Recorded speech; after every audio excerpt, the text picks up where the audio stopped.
Ibu Assalamualaikum warahmatullahi wabarakatuh. Perkenalkan, nama saya Laila Rahmah. Saya bersekolah di MTS Persis 99 Rancabango. Saya akan mengikuti seleksi lomba bercerita kategori C. Tema bullying. Berjudul Si Gundul, karya Fahmi Nurdiansyah. Di sebuah kampung dekat pedalaman, hiduplah sebuah keluarga yang tinggal di rumah sederhana. Mereka memiliki satu orang anak laki-laki yang bernama Rian. Rian bertubuh tinggi dan kurus, dan dia tidak memiliki sehelai rambut pun di kepalanya. Karena tidak memiliki sehelai rambut pun, ketika terkena pancaran terik sinar matahari, kepalanya nampak berkilau, juga nampak lucu. Karena inilah dia dipanggil Si Gundul. Si Gundul di kampung itu tidak memiliki seorang teman pun. Ia selalu dijauhi dan diejek karena kepalanya yang gundul.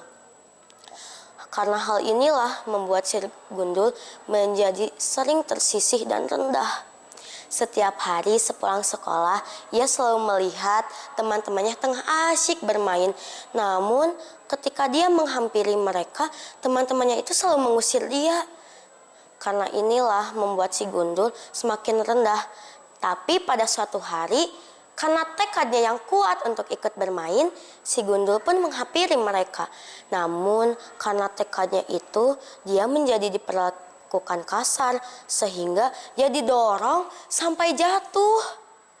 Semenjak kejadian itu, di dalam benak Si Gundul tidak lagi ada keinginan untuk bermain bersama mereka. Karena itulah Si Gundul jadi terdiam diri di rumah. Hal ini membuat dia menjadi bosan karena aktivitas terdiam diri ini adalah hal yang sangat membosankan. Namun, dia memiliki sebuah ide untuk mengisi waktunya yang kosong dan menghilangkan rasa bosannya. Di samping rumah Si Gundul terdapat pohon bambu yang cukup tinggi.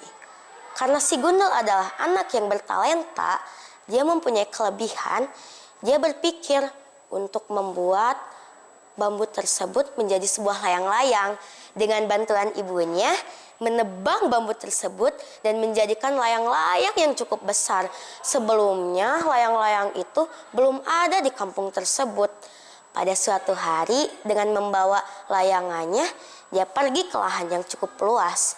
Dia memainkan layangannya tersebut sampai layangannya terbang tinggi ke angkasa. Salah seorang teman Si Gundul yang tidak sengaja melihat layangan tersebut berkata, "Wih, layangan siapa itu? Besar banget."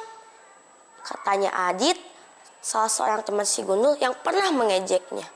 Setelah itu ada yang menjawab, "Gak tahu tuh, sebelumnya belum ada layangan sebesar itu di kampung ini," jawab salah seorang temannya tersebut. Karena terlalu penasaran, mereka menghampiri. Mereka berjalan bersama, kemudian menemukan sosok laki-laki bertubuh tinggi, berkepala botak, yang tentunya siapa lagi kalau bukan Si Gundul. Di sana mereka tanpa habis pikir menghampiri Si Gundul dan bertanya, "Layangan ini buatan siapa?" Si Gundul sambil terus memainkan layangannya berkata, "Ini buatannya." Mereka tertawa seakan tak percaya bahwa itu buatan Si Gundul. Karena Si Gundul ingin membuktikannya, keesokan harinya mereka mengajak teman-temannya untuk pergi ke rumahnya. Di sana dia memperlihatkan bagaimana cara membuat layang-layang, sehingga teman-temannya pun percaya bahwa itu layangan buatan Si Gundul.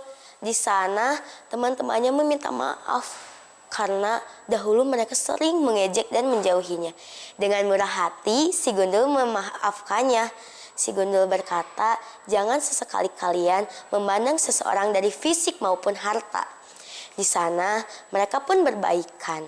Dan mereka meminta untuk Si Gundul membuatkan layangan satu persatu untuk mereka. Si Gundul menyanggupinya dengan senang hati.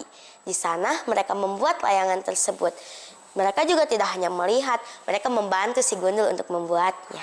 Setelah itu, mereka memegang satu persatu layangan, mereka pergi ke lahan yang dimana mereka pertama kali melihat si Gundul memainkan layangan besar itu.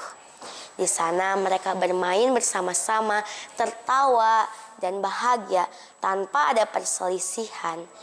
Dari sini kita bisa mengambil manfaat bahwa janganlah melihat orang dari sisi fisiknya, hartanya, latar belakangnya. Bisa jadi orang itu mempunyai talenta, kelebihan, ataupun hal yang mungkin jarang orang bisa. Dari sinilah kita bisa mengambil manfaat dan pelajarannya. Sekian cerita yang saya sampaikan. Wassalamualaikum warahmatullahi wabarakatuh.